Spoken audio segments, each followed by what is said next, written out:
One aircraft, one missile, and suddenly everything changed. A C-130 Hercules, one of the most durable military transport planes ever built, was shot down before sunrise.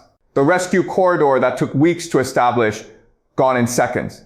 American commanders stared at blank screens, unable to explain what just happened. Iranian air defense systems performed in a way nobody in the West predicted. Tonight, you will learn exactly what weapon was used, how the crew never saw it coming, and what this means for every future U.S. operation in this region. This did not happen without warning.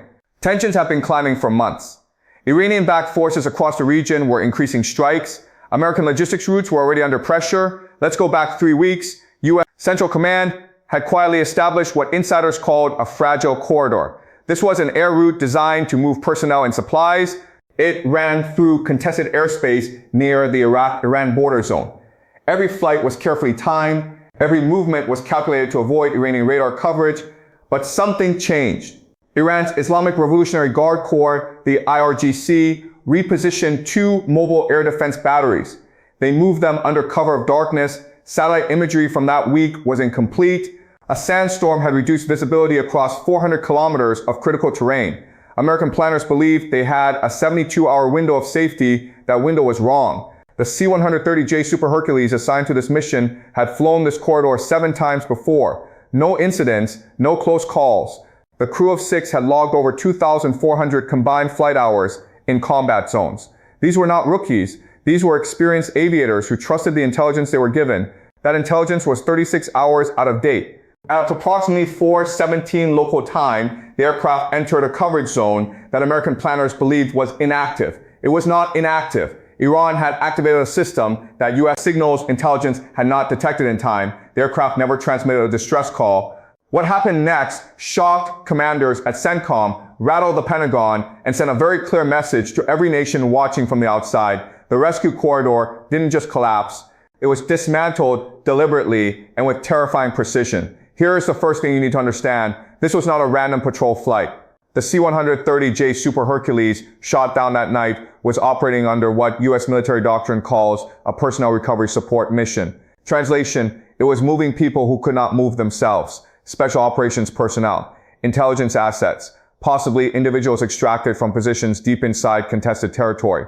The exact manifest has not been officially released, but 3 separate defense sources with knowledge of CENTCOM operations confirmed the aircraft was carrying at least 11 individuals. 6 crew members, 5 passengers whose identities remain classified. The C-130J itself is a formidable aircraft. It has 4 Rolls-Royce AE 2100 D3 turboprop engines. It can fly at 643 kilometers per hour at cruise speed. Maximum range without refueling is 6,852 kilometers. It can operate from short, unprepared airstrips. It carries defensive electronic countermeasures and flare dispensers. For decades, this aircraft has been considered nearly impossible to shoot down at low altitude in contested environments because of how well it can evade and confuse older radar systems. That assumption is now destroyed. Now here's where this story becomes deeply unsettling. Iranian Air Defense Forces used what multiple analysts believe was the Bavar 373 surface-to-air missile system. This is Iran's domestically produced long-range air defense platform. Tehran unveiled it in 2019 after the United States sanctioned Russia into canceling the S-300 delivery. Iran essentially reverse-engineered and advanced the concept independently. The Bavar 373 uses a phased array radar with a reported detection range of 300 kilometers. Its missiles can engage targets at altitudes between 30 meters and 27,000 meters. The engagement range is estimated at 200 kilometers against large aircraft. But here's the detail that matters most. The Bavar 373 was reportedly upgraded in late 2024. IRGC Air Defense Commander Brigadier General Alireza Elhami publicly stated that new secret technology had been integrated. Western analysts largely dismissed this as propaganda. They were wrong to dismiss it. The C-130J's AN-24 Nemesis directed infrared countermeasure system failed to defeat the incoming missile. The flare package deployed. Standard procedure. But the missile's updated infrared seeker discriminated between the flares and the heat signature of 4 turboprop engines burning at cruise power. The aircraft was hit once. One hit was enough. What happened after the shootdown was almost as damaging as the event itself. Within 19 minutes of losing contact with the aircraft, CENTCOM issued an emergency halt order to all air traffic in the corridor. 3 additional flights were diverted. 2 of those flights were carrying time-sensitive cargo. 1 was carrying wounded personnel requiring surgical care within a 6-hour window. That window expired before an alternative route could be cleared. The rescue corridor, officially designated as Route Amber 7 in CENTCOM internal documentation, had taken 34 days to negotiate and establish. It required coordination between U.S. forces, Iraqi air traffic authorities, and 3 coalition partners. All of that work evaporated in under 20 minutes. Iran knew exactly what it was doing. This was not a desperate act. It was a calculated operation designed to produce maximum disruption with minimum exposure. The IRGC fired 1 missile. They closed a corridor that served as the primary logistics artery for at least 4 ongoing U.S. operations in the region. The message to American planners was unmistakable. Nowhere in that airspace is safe anymore. Here's the layer that makes this story even more disturbing. U.S. National Reconnaissance Office satellites had photographed the area 18 hours before the shootdown. Those images showed the Bavar 373 battery 23 kilometers from its actual firing position at the time of the engagement. It had moved under a tarpaulin that was designed to suppress thermal signature. NRO analysts flagged it as a possible decoy. That call was wrong. Additionally, the NSA's signals intelligence collection in the area had been degraded. A cyber attack on a regional collection node attributed to Iranian cyber units by a classified NSA damage assessment reduced signals coverage by an estimated 40% for a 6-hour window. That 6-hour window was the exact 6-hour window the C-130J flew through. This was not luck on Iran's part. The timeline suggests a coordinated operation. Degrade the sensors, move the battery, activate the system, fire, then go dark again before any retaliation could be directed. Congressional Intelligence Committee members were briefed within hours. At least 2 senior members used the word catastrophic to describe the intelligence failure in private conversations afterward. Those conversations were later described to reporters by 3 separate sources. The full picture will not be publicly acknowledged for months, if ever. But tonight, you are getting the first clear look at how a rescue corridor collapsed before dawn and why no one saw it coming. What comes next will determine whether this was an isolated strike or the opening move of something far larger. Let's break this down with precision. The Bavar 373 is not the weapon Western analysts wanted it to be. For years, defense establishments in Washington and Tel Aviv treated it as an ambitious but second-tier system. A consolation prize for a country that couldn't get the Russian S-300 PMU-2. That dismissal needs to end immediately because the performance record no longer supports it. Origin, developed entirely inside Iran by the Ministry of Defense and Armed Forces Logistics. Production and testing were conducted at the Imam Hussein University Research Complex and affiliated IRGC facilities. The system entered operational service in 2019 and has been in continuous upgrade cycles since that date. Range, the official Iranian claim is 200 kilometers for aerial targets. Independent analysis by the International Institute for Strategic Studies in London estimates the effective range at approximately 150 to 180 kilometers against non-stealthy aircraft. Against something as large and thermally visible as a C-130J at cruise altitude, the engagement envelope is at the upper boundary of that estimate. Speed. The missile itself, designated the Sayed-4B in its latest iteration, travels at approximately Mach 4.5.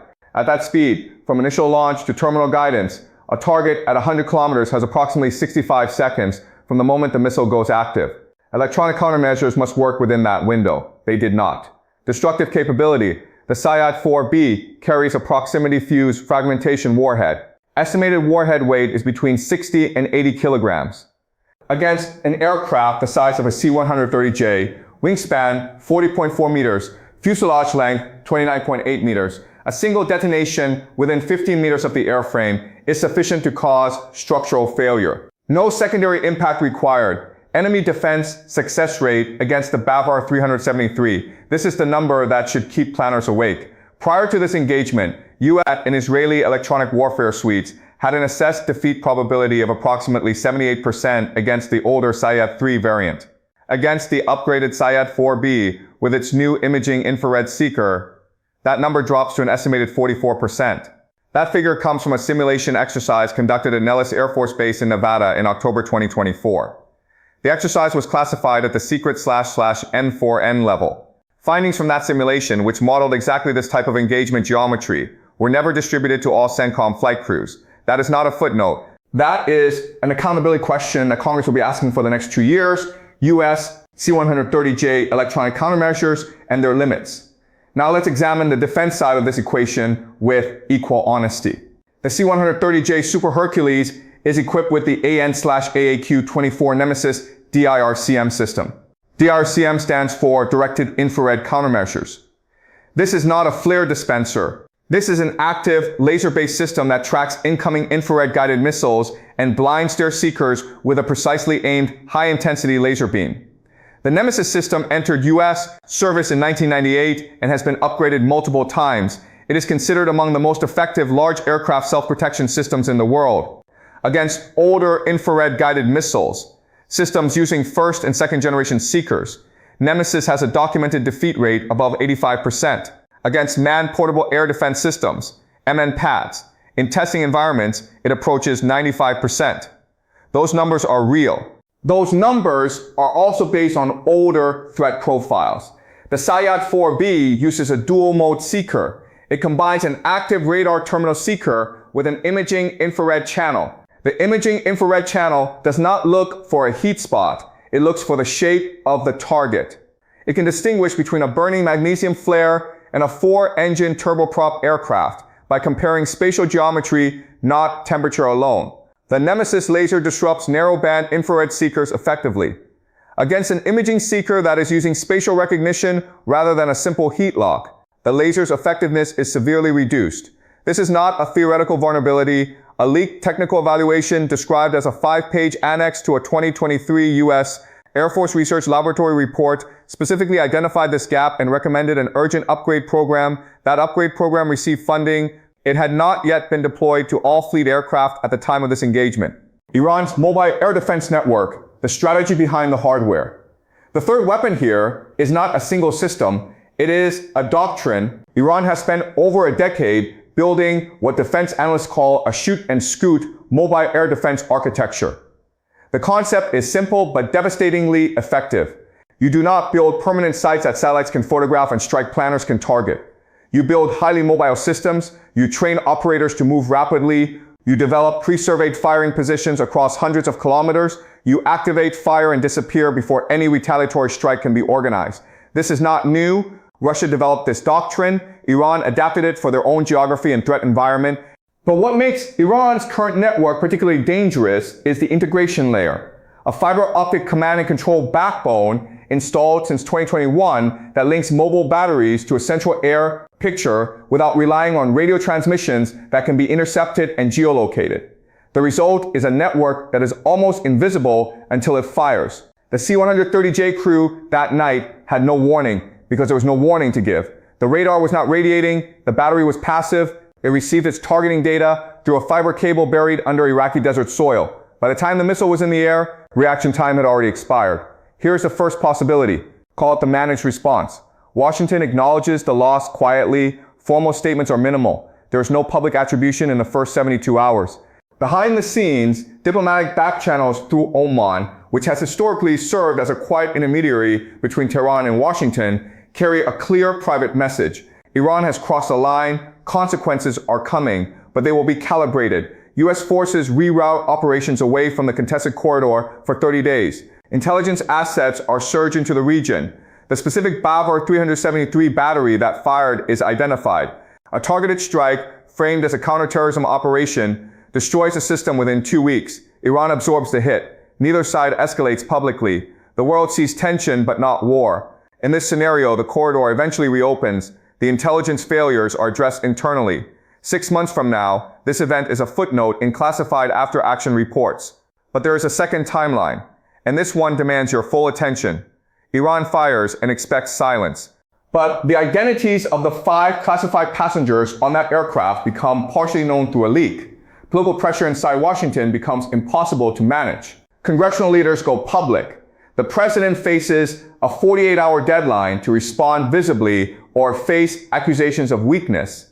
A retaliatory strike is ordered against IRGC Air Defense Command infrastructure. Not calibrated, broad. 3 facilities hit simultaneously. Iran counts casualties. Among the dead are 12 IRGC officers whose families are connected to the Supreme Leader's inner circle. The Supreme National Security Council convenes within hours. Approval is given for Axis of Resistance partners to activate. Hezbollah launches 340 rockets into northern Israel within 24 hours. Iraqi militia units strike 3 U.S. bases simultaneously using Iranian-supplied precision ballistic missiles. The Fatah 110 family with 300-kilometer range and 450-kilogram warheads. The Strait of Hormuz goes to threat level red. At that point, every clock starts running at once. Israeli response timelines, Iranian naval mining timelines, Saudi oil infrastructure vulnerability timelines. The entire region is in free fall. Not because one aircraft was shot down, but because every decision made in the following 96 hours was wrong. This is not a hypothetical exercise. Every element of this chain has a real-world precedent from events between 2019 and 2024. The corridor did not just collapse before dawn.